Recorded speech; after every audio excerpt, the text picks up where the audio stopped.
심령에 있는 것으로 삶을 지으세요. 아멘. 하나님은 사람을 절대로 차별하지 않습니다. 믿습니까?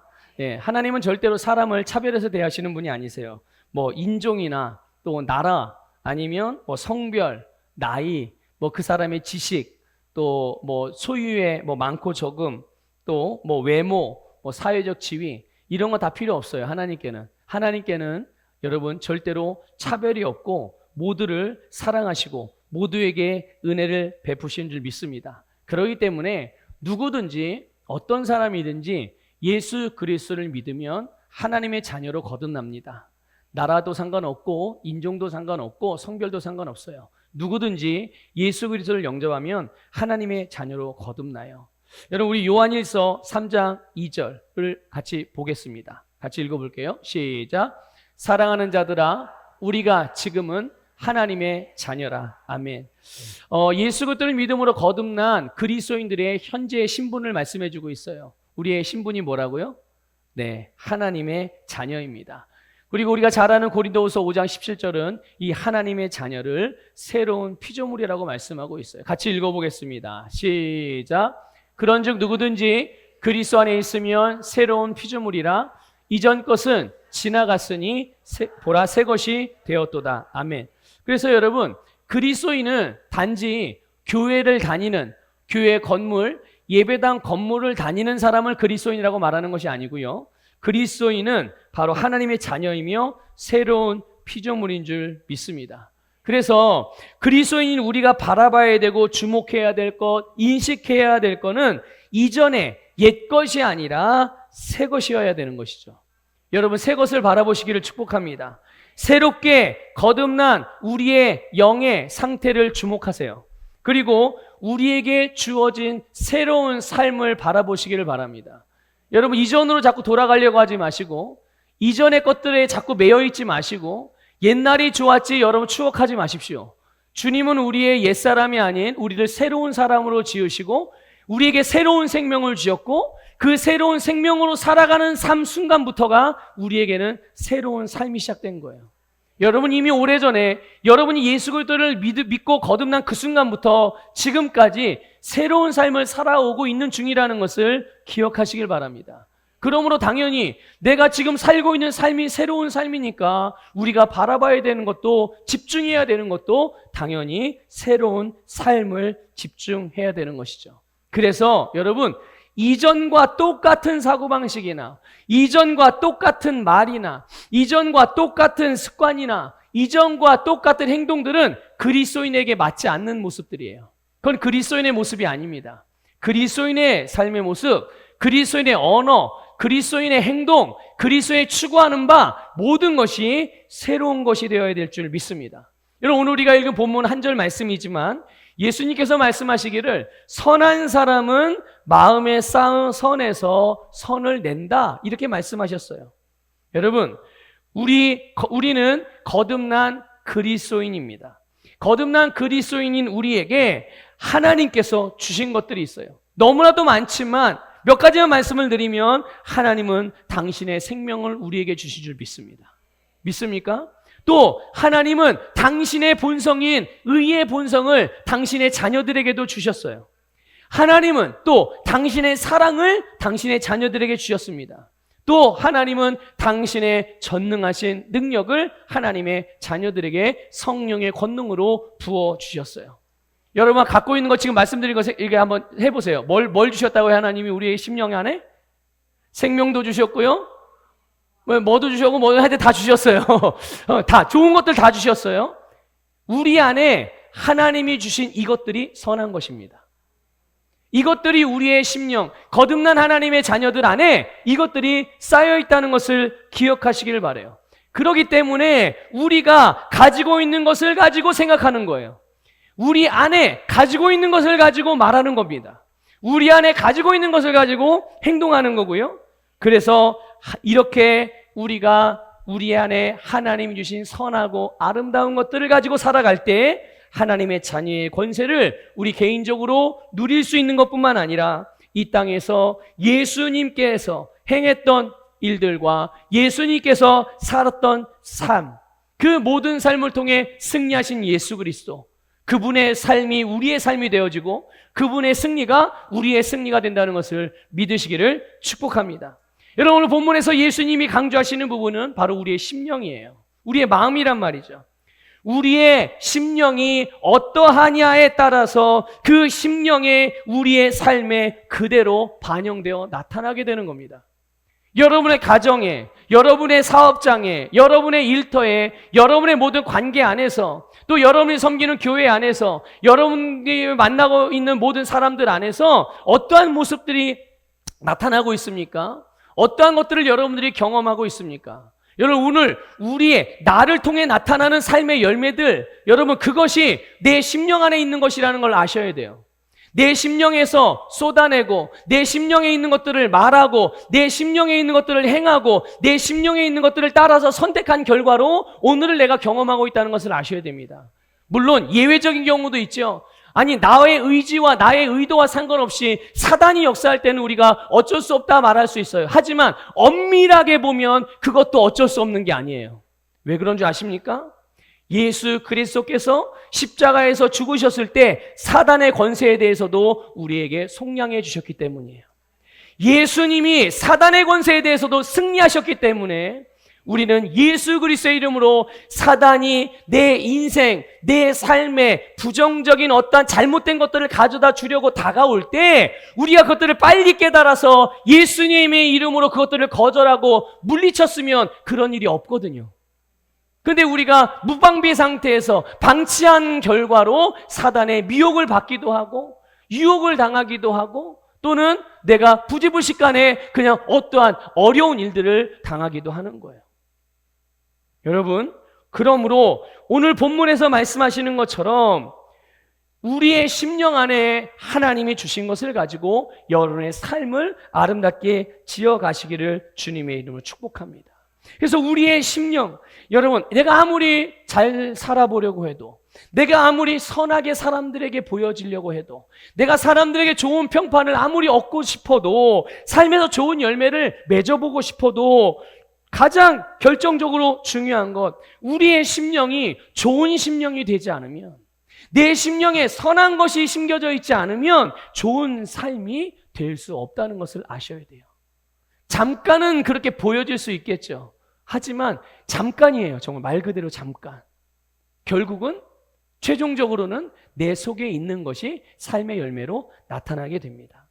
여러분, 구약 성경의 내용들을 보면 주로 다 행동을 고치는 쪽으로 말씀이 되어져 있어요. 이것 해라, 이것 하지 말아라. 그런데 신약 성경의 말씀의 내용들을 보면 심지어 신약 성경에도 주님이 해라, 하지 마라 이런 말씀들이 있거든요. 그런데 그 강조점을 보게 되면 그 의도, 본래 의도를 보게 되면 신약의 모든 내용들을 보게 되면 그 의도는 다 중심을 다루는 내용이에요. 중심을 다루는 내용. 예수님의 말씀뿐만 아니라 사도들, 제자들의 가르침들도 마찬가지죠.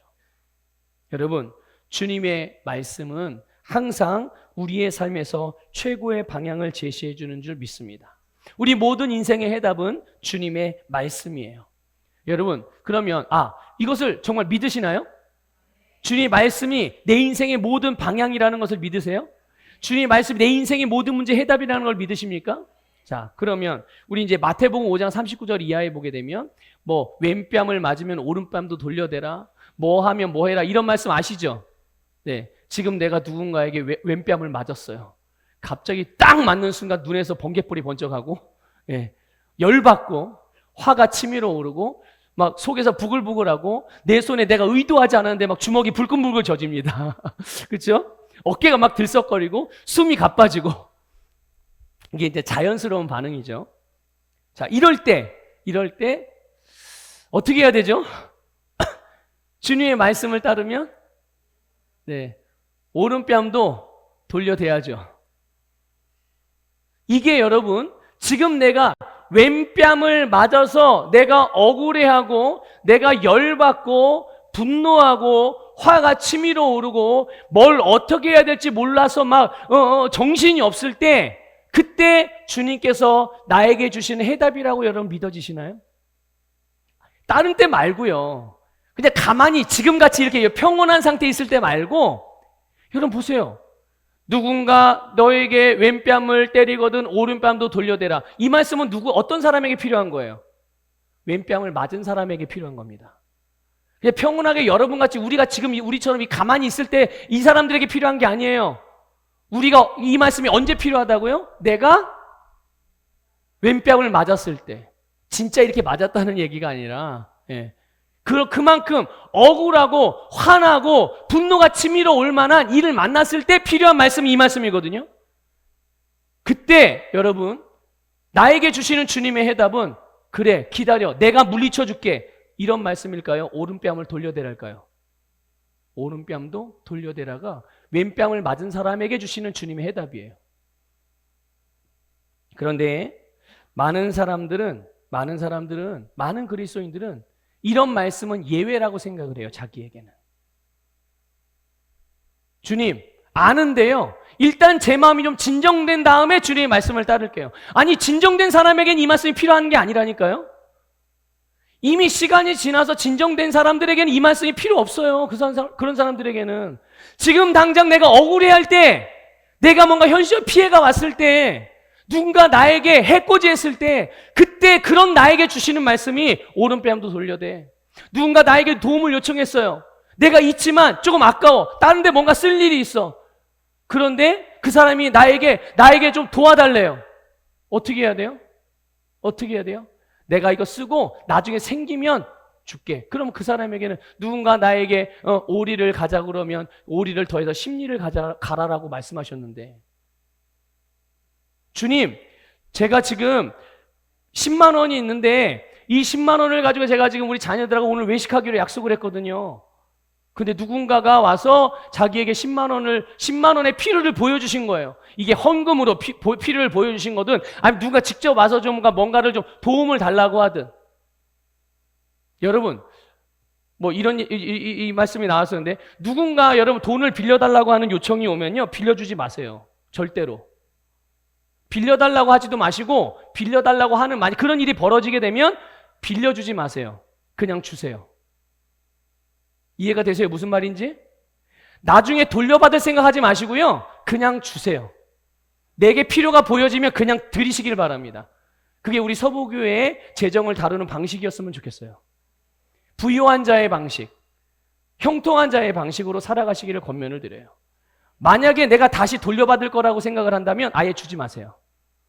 그냥 아예 거절하십시오. 제가 도와드릴 수 없습니다라고. 빌려주고 나중에 받을 생각하지 마시고 뭔가 필요가 있으면 그냥 주시길 바랍니다. 어쨌든 그래서 내가 근데 10만 원의 그런 필요가 보여졌어요. 주님, 제가 이 자녀들하고 약속한 거를 약속을 깰 수 없으니 이 약속을 지키고 나중에 내가 이것을 가지고 그 사람에게 10만 원이 아니라 15만 원, 아니 20만 원의 필요를 내가 채워주겠습니다. 그 사람에게 지금 이 말씀이 필요가 있는 게 아니라니까요. 그 사람에게 지금 하나님이 주시는 해답, 그 사람에게 주시는 주님의 지시사항, 그 사람에게 주시는 주님의 말씀은 지금 필요가 보이는 곳에 주라는 거예요. 너에게 누군가 오리를 가자 그래? 지금 너무 지난 한 주간 동안 미얀마를 다녀왔더니 너무 힘들어가지고 필요한데 주님 오늘 또 뭘 해야 되나요? 아니, 제가 일단 한 이틀 정도 쉬고 이틀 되면 다 피곤이 풀려 한 화요일쯤 제가 하겠습니다. 그 사람에게는 이 말씀이 필요 없다고요. 지금 뭔가 나에게 하나님 말씀하실 때가 그 내용이 지금 나에게 필요한 말씀이에요. 지금의 나에게, 나중에 필요한 말씀이 아니고요. 그런데 많은 그리스도인들이 이런 종류의 말씀들은 자꾸 밀어놓는 거죠. 이건 다음에. 왜? 지금 내가 당장 기분이 나쁘거든. 지금 내가 당장 내 느낌이 내 감정이 지금 그런 감정인 거예요. 지금 당장 내가 뭔가 피해를 봤다고, 내가 손해를 봤다고 느끼고 있거든요. 그러니까 이게 중요한 거예요. 그래서 이것을 따라서 자꾸만 행동하고 이것을 따라서 반응하려고 하는 거죠. 여러분, 그리스도인은 감정을 따라 반응하는 사람들이 아닙니다. 감정을 따라서 반응하고 선택하고 결정하는 것은요, 옛사람이에요. 옛사람. 예수님이 십자가 위에서 당신의 몸으로 싹 끌어안고 죽은 옛사람. 믿습니까? 예수님이 속량하신 우리의 옛사람. 그 옛사람은 감정과 감각과 세상의 기준을 따라서 선택하고 결정하고 반응하는 사람이었어요. 하지만 하나님께서 예수 그리스도로 우리에게 새 생명과 새로운 삶, 새롭게 지음받은 우리는 감정과 세상의 지식과 자연적인 원리가 아니라 하나님의 말씀을 따라 반응하는 자들임을 믿으시기를 축복합니다. 그러니까 정확하게 말씀을 드리면 주님이 지금 나에게 주시는 말씀이 있다고 하더라도 감정과 느낌과 어떤 나의 생각들을 자꾸만 앞세우고 주님 말씀을 뒤로 미루는 사람들은 입으로는 주님을 믿는다고 말하지만 전능하신 하나님, 전능하신 그분의 말씀의 능력을 믿지 않는 거예요. 여러분, 믿지 않는 사람에게 하나님의 능력이 나타납니까? 아니에요. 믿는 사람에게 나타나는 겁니다. 여러분, 주님의 말씀을 온전히 믿음으로 하나님의 능력을 경험하시기를 주님의 이름으로 축복합니다. 마태복음 5장 39절 이하에 보면 어쨌든 지금 말씀드린 여러 가지 내용들이 나오는데, 그러면 그리스도인들은 무조건 손해보고 무조건 매 맞고 더 맞아야 되고 더 막 뭐 열심히 남들을 도와야 되고 그렇게 해야 되는 건가요? 라고 생각할 수 있죠. 그런데 여러분, 예수님께서 이런 종류의 말씀을 하신 진짜 의도는 우리의 중심을 다루시는 부분인 거예요. 우리의 태도에 대해서 말씀하시는 거거든요. 상대방이 나에게 손해를 주고 안 좋은 일을 했다고 해서 그것과 똑같이 갚아주려는 그런 태도나 반응으로 인해서 우리의 삶의 문제들이 더 커지게 되는 거예요. 여러분, 박수 소리도 어떻게 해야 나는 거예요? 둘이 이렇게 딱 마주쳐야 소리가 나요. 소리 나요, 안 나요? 이게 칠 뭐가 없어서 소리가 안 나요. 안 나요. 한쪽에서 막 뭐라 그래요. 근데 한쪽에서 듣고 반응하지 않으면 어떻게 되죠? 처음에는 열받아 해요, 말하는 사람이. 나를 무시해? 이러고. 하지만 시간이 조금만 지나면 싸움이 되지 않습니다. 갈등이 되지 않아요. 그리고 막 뭐라고 말하는 사람도 시간이 좀 지나면 좀 감정적으로 누그러지면 지가 잘못한 거 알아요. 네, 자기가 잘못한 거 알아서 조심하게 되죠. 그러면서 하나씩 하나씩 성장하고 변화되는 줄 믿습니다. 여러분, 뭐 교회 안에서든 가정 안에서든 여러분 서로 다른 의견으로 인해서 충돌이 일어나고 갈등이 있을 때 여러분 상처 또 다툼, 분리, 분쟁으로 가는 경우들이 있어요. 그럴 때 보면 공통점이 하나 있습니다. 그게 뭐냐면 잘잘못을 따지는 쪽으로 접근하기 때문에 그래요. 누가 잘했느냐, 누가 못했느냐, 누구의 잘못이 원인이냐, 이거를 찾으려고 접근하기 시작하면 어떤 관계도 회복될 수 없습니다. 어떤 관계도 회복될 수 없어요. 그래서 이 잘잘못을 가려내려고 따지려는 태도로 접근하기 시작하면 거기에는 반드시 상처가 남고요, 다툼이 남고 분리와 분쟁이 생겨요. 지금 말씀드린 상처, 다툼, 분리, 분쟁, 누가 하는 일일까요? 누가 행하는 일일까요? 배후에서 하나님이 이렇게 만드실까요? 아니에요. 여러분 잘 아셔야 돼요. 교회 안에서 사람이 여럿이니까 부부 사이에도 둘이 같은 사람이에요? 다른 사람이에요? 다른 사람이잖아요. 부부 사이에도 의견이 100% 같을 수가 있을까요? 없을까요? 없어요. 없어요. 그런데 그 안에서 그런 다툼이 일어나고 분리와 분쟁이 일어났다. 여러분, 아무리 좋은 의도로 말했더라도 결과가 다툼과 분리와 분쟁으로 마무리가 되는 일들은요, 절대로 100% 하나님이 하는 일이 아니에요. 그걸 아셔야 돼요. 다 마귀의 역사라는 것을 기억하시길 바랍니다. 교회 안에서도 종종 다툼이 일어나는 경우들이 있어요. 의견이 충돌이 일어날 수 있죠. 그런데 그 다툼이 다툼으로 끝나면 안 되거든요. 다툼이 있다가도 서로 화해하고 사랑으로 하나 되어지고 화목하는 결과가 되어져야 됩니다. 근데 그게 아니라 분리가 돼서 분쟁하고 분리가 돼서 나뉘어지고 그러면서 한 예배당 안에 같이 예배드려요. 주님의 사랑을 노래해요. 이게 여러분 맞습니까? 맞는 일인가요? 종교입니다. 이게 종교인 거예요. 여러분, 기독교는 종교가 아니라고 누누이 말씀드렸죠. 기독교는 종교가 아니거든요. 그러니까 여러분, 신앙생활을 종교생활 하시면 안 돼요. 실제적인 하나님의 생명을 가진 하나님의 자녀들로서 사셔야 되는 겁니다. 그리스도인은 하나님의 생명으로 사는 거지, 예배당을 다니는, 교회 건물을 다니는 어떤 기독교라는 종교를 따르는 그런 게 아니란 말이에요. 그래서 여러분, 우리가 행하는 여러 가지 어떤 우리가 이 삶의 태도라든지 어떠한 반응의 마지막이 분쟁, 다툼, 분리로 끝나는 거면 그거는 아무리 의도가 좋아도 하나님이 하시는 일이 아니라는 것을 아셔야 되고, 내가 거기에 마귀가 하는 일에 나를 내어줬다는 것을 빨리 알으셔서 돌이켜 회개하셔야 되는 거예요. 돌이키셔야 되는 겁니다. 봐, 그래, 내가 잘했지. 봐, 저렇게 잘못된 사람들 저렇게 분리돼가지고 딱 잘하는 사람들에게 모이니까 얼마나 좋아? 좋은 일입니까? 아니요. 좋은 일이 아니에요. 이건 하나님이 하시는 일이 아닙니다.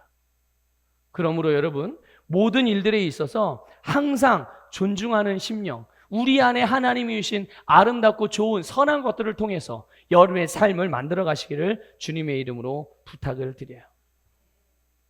여러분, 누군가가 어둠의 영향을 받아서 나에게 악한 일들을 행할 때, 나에게 피해를 주려고 할 때, 그에 대해서 내가 똑같이 맞서게 되면 결국은 그 사람에게 악한 영향을 주었던 사단에게 나도 같이 내어주는 꼴이 되는 거거든요.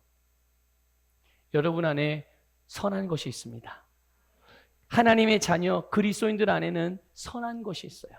여러 가지가 있겠지만 또 하나를 말씀을 드리면요, 바로 예수님의 온유와 겸손이 있음을 믿으시길 바랍니다. 여러분의 주님이 계시죠? 예수님이 말씀하셨어요. 나는 온유하고 겸손한 자다. 그 온유하고 겸손한 예수님이 여러분 안에 계시고, 그 주님이 여러분 안에서 여러분으로 하여금 주님의 온유와 겸손으로 기능할 수 있도록, 그렇게 살아갈 수 있도록 끊임없이 온유와 겸손의 성품으로 우리를 인도하시고 지도하시고 공급하시고 우리를 세우신다는 것을 믿으시기를 축복합니다. 그 온유와 겸손으로 여러분의 삶을 만들어 가시기를 주님의 이름으로 권면을 드립니다. 여러분, 항상 주님의 말씀은 우리의 심령이 가장 중요한 부분인 것을 강조해요. 여기에서 모든 것이 시작된다는 것을 말씀해 주고 있어요. 그렇기 때문에 우리는요, 우리의 심령에 바로 하나님의 말씀으로 채워야 되는 일이 우리가 해야 되는 일들 중에 하나인 거예요.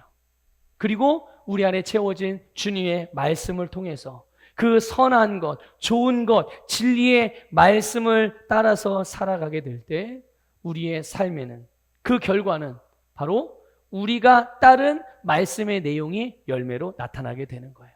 여러분의 치유의 말씀을 따라서 행했다면 여러분의 삶에는 치유의 열매가 나타나게 될 거고요. 여러분이 부요의 말씀을 따라서 행했다면 여러분의 삶에는 부요의 열매가 나타나게 될 거예요. 여러분이 진리의 말씀을 따라서 행했다면 여러분의 삶에는 진리의 열매들이 맺히게 될 것이고요. 여러분이 사랑의 말씀을 따라서 행했다면 여러분의 삶에는 사랑이 풍성하게 열매로 나타나게 되는 줄 믿습니다. 여러분, 주님은 우리에게 어떤 행동이나 일들을 하라, 뭐 하지 말아라, 뭐 이렇게 말씀하실 때가 있는데, 여러분, 우리가 그런 행동이나 그런 일들을 뭐 할 수 있는지, 뭐 할 수 없는지, 우리는 그런 것들을 생각하는 사람들이 아닌 거예요. 주님이 나보고 또 미얀마로 선교사로 나가라 말씀하셨다고 생각을 해봅시다. 저는 한 번도 선교를 나가본 적도 없고 한 번도 선교를 생각해 본 적도 없어요. 근데 하나님이 나에게 선교를 나가래요. 그럼 저는 어떻게 해야 될까요? 하나님, 저는 이런 해서 선교를 나갈 수가 없는데 차라리 제가 한국에서 목회하겠습니다. 자, 어때요, 여러분? 어떻게 해야 되죠? 하나님이 저에게 그런 말씀을 주시면 이건 할 수 있는 일이 할 수 없는 일이에요. 제가 선교 사역을 할 수 있을까요, 없을까요? 그냥 육신적으로는 할 수 없죠. 그렇죠? 그냥 한 번도 선교를 나가본 적도 없어요. 미얀마 언어 배워본 적도 없어요. 영어도 못하는데 무슨 미얀마 언어예요. 예? 아무것도, 미얀마에 대한 정보 지난주 한 주간 갔다 온 것밖에 없어요. 예. 그런데 하나님이 가라고 그러시네요. 그러면 저는 갈 수 있는 사람인가요? 갈 수 없는 사람인가요? 예, 갈 수 있는 사람이죠. 저는 갈 수 있는 사람이에요. 주님이 우리에게 뭔가를 하라고 말씀하셨을 때는요, 여러분, 우리가 그것을 할 수 있는 자들이라는 것을 하나님은 아시기 때문에 하라고 말씀하시는 겁니다. 그런데 대부분의 사람들이 어떻게 하죠? 그리스도인들이 주님 앞에 자기가 좋아하는 일들은 할 수 있다고 얘기를 해요. 아, 감사합니다. 그런데 조금이라도 뭔가 부담이 되는 것이라도 자기 생각하고 다른 게 있으면 주님 저는 그거는 못합니다. 기도 좀 해볼게요 주님. 아니 하나님이 말씀하시는데 도대체 누구에게 기도를 하는 거예요? 그렇죠? 아니 하나님이 나에게 A라는 일을 하라고 했어요.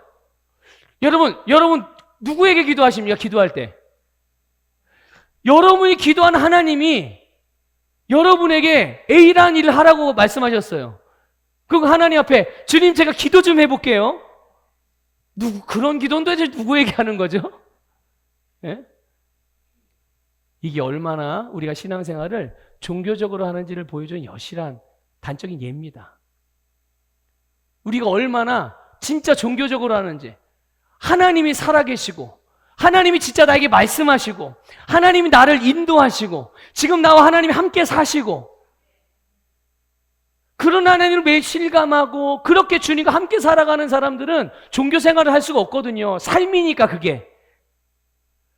그렇게 살지 않는 사람들이 종교 생활을 하는 거예요. 교회에 와서만 기도하고 교회에 와서만 회개하고 교회에 와서만 성경책을 펴고 교회에 와서만 인자한 미소를 띠면서 아우 집사님 잘 지냈어요 한 주간. 남편에게는 항상 이렇게 대하면서 예? 일주일은 남편 앞에 이렇게 하고 교회 와서 김 집사님한테는 아우 너무 감사해요. 말이 안 되는 일이에요. 종교 생활이에요. 하나님께서 절대로 기뻐하지 않는 일입니다. 신앙생활은 여러분 삶이라는 것을 꼭 기억하셔야 돼요. 그래서 여러분 우리의 심령이 가장 중요하다는 것을 여러분들 기억하십시오. 주님이 우리에게 뭔가를 하라고 말씀하실 때는 우리가 그런 존재라는 것을 동시에 말씀하고 계신 거예요. 여러분 베드로전서 2장 18절을 볼게요. 같이 읽어보겠습니다. 시작. 사환들아 범사에 두려워함으로 주인들에게 순종하되 선하고 관용하는 자들에게만 아니라 또한 까다로운 자들에게도 그러하라. 주님 이 사람은 내가 정말 존중하고 존경할 만한 사람이라 제가 얼마든지 이 사람을 제가 주님의 사랑으로 대할 수 있어요. 그런데 저기 있는 직장 상사 저 김 부장님은 엄청 까다롭고 나를 열받게 해요. 저하고 성격 완전 반대예요. 저는 아인데 저기는 뭐라고 그러나 그래 하여튼 달라요. 저 사람은 저기에 맞는 사람들이 섬기고 저는 여기 최 부장님을 섬길게요. 이게 하나님의 말씀입니까? 아니요. 우리에게 모든 사람에게 관용을 베풀라. 모든 사람을 존중하라고 말씀하실 때는 그 사람이 까다로운 사람이든 아니면은 그렇지 않은 사람, 무던한 사람이든 누구든지 상관없이 우리는 그렇게 기능할 수 있는 자라는 것을 말씀해 주고 있는 거예요. 상대가 어떤 사람이든지 주님께서 우리에게 주시는 말씀의 방향은 하나예요. 그리고 우리에게 말씀하신 태도도 하나입니다. 언제나 존중하는 태도예요. 여러분 우리가 어떻게 그렇게 할 수가 있겠습니까? 아니 목사님 아무리 하나님의 말씀이긴 하지만 사람이 어떻게 그렇게까지 할 수 있어요? 목사님 정도면 할 수 있겠지만 저희 같은 평신도야 뭐 아니라니까요.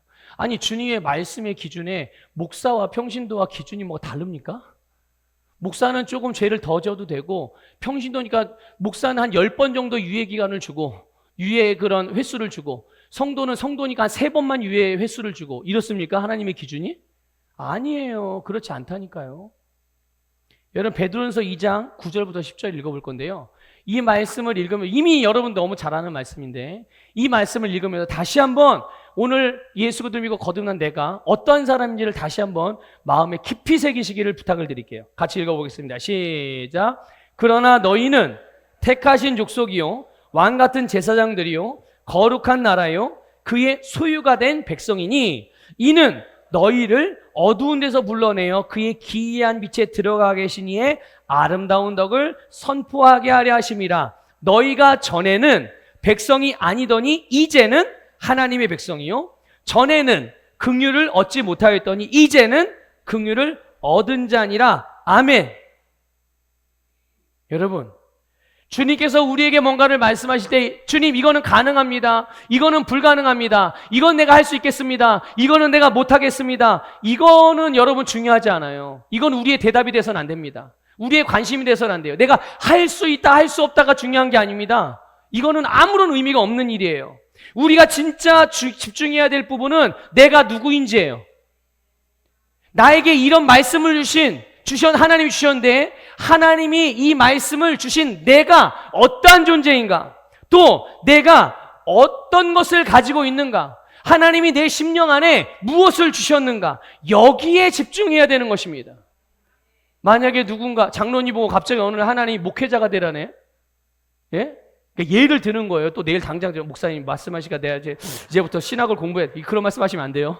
예를 들어 장로님에게 하나님이 갑자기 목회자가 되라고 말씀하셨어요. 그럼 장로님이 어떻게? 아이고 할렐루야, 내가 목회자가 되고 싶었는데 드디어 주님이 응답하셨네. 이렇게 대답하시겠어요?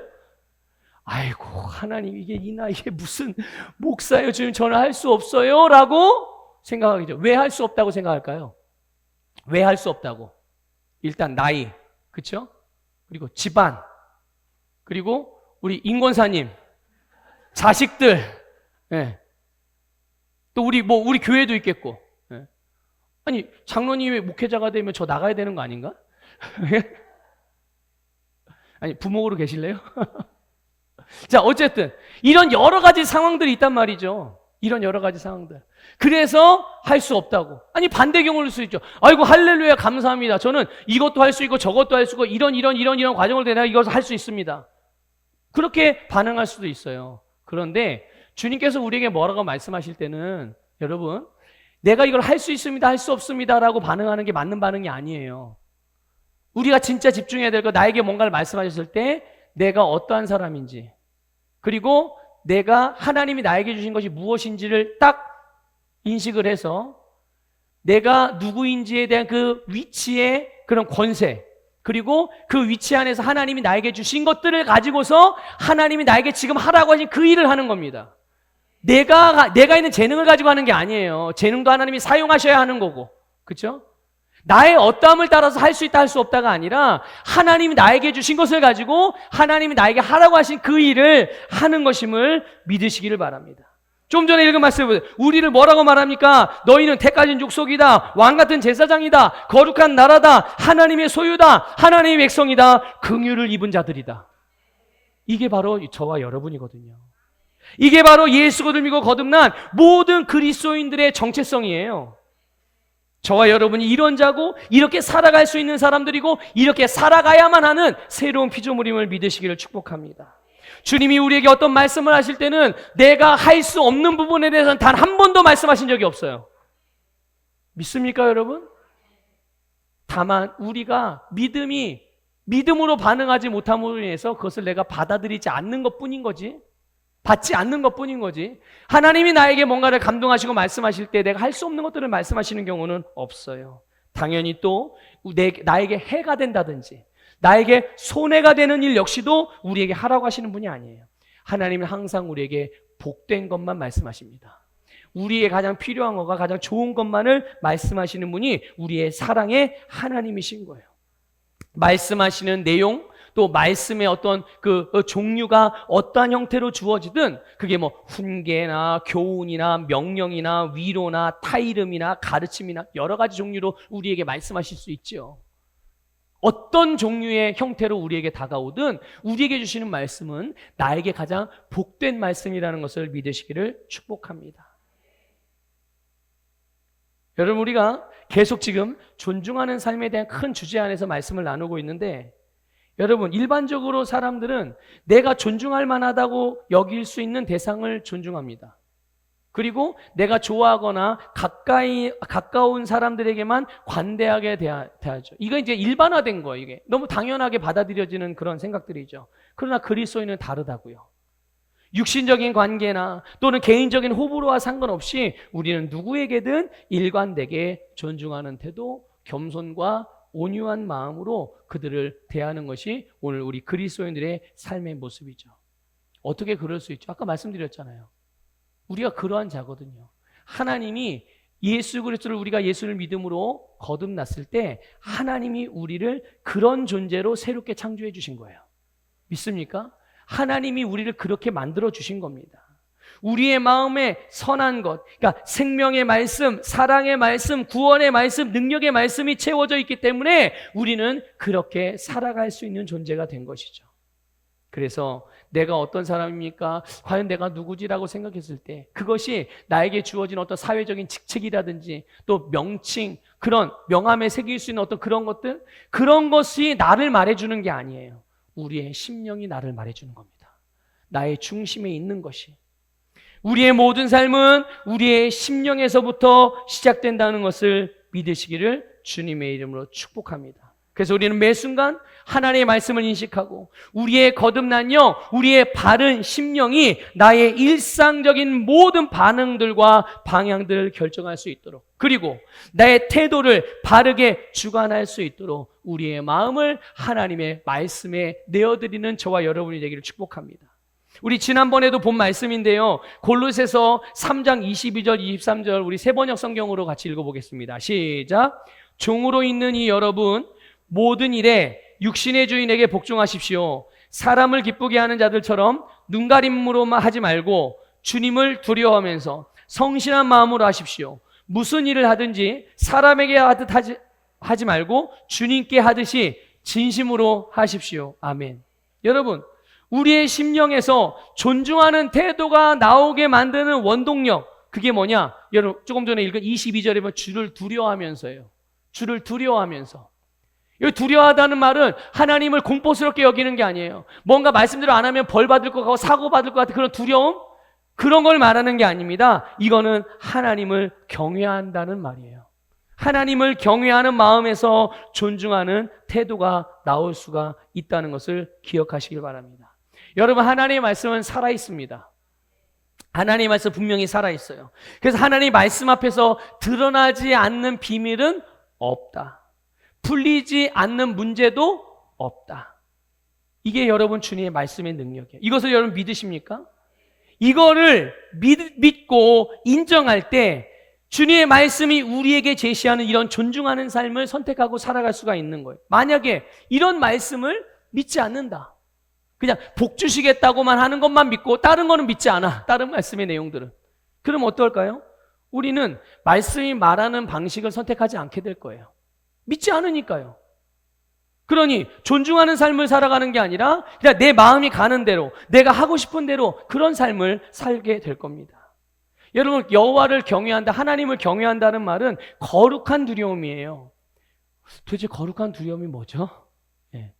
예수님이 그 모델을 정확하게 보여주셨어요. 이걸 삶으로 보여주셨죠. 그러니까 우리가 행동을 이렇게 하면 되는 거죠. 거룩한 두려움이 도대체 뭔가? 요한복음 4장 34절 읽어보겠습니다. 시작. 예수께서 이르시되 나의 양식은 나를 보내신 이의 뜻을 행하며 그의 일을 온전히 이루는 이것이니라. 아멘. 무엇을 먹든 마시든 하나님의 뜻을 행하는 일이 예수님의 만족이었어요. 예수님의 인생의 목적이었죠.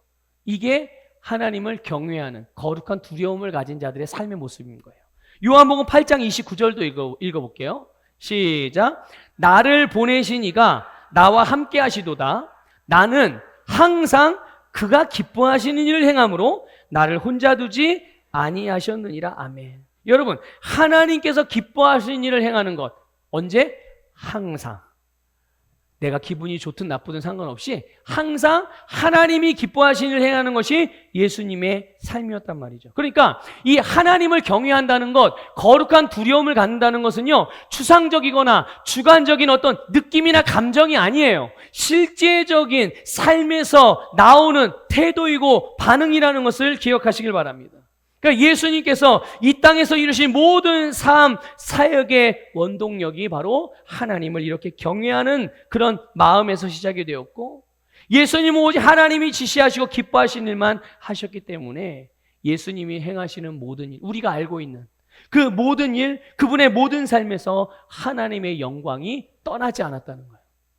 여러분, 주님의 영광이 여러분의 삶에 떠나지 않기를 축복합니다. 항상 하나님이 기뻐하시는 그 일들을 행하시길 바라요.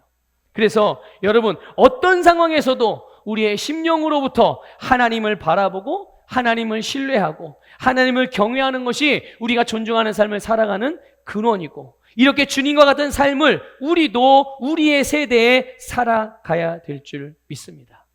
오늘 주님이 우리 안에 주신 아름다운 그 놀라운 것들로 우리를 향한 하나님의 부르심을 완성해 가시기를 주님의 이름으로 축복합니다.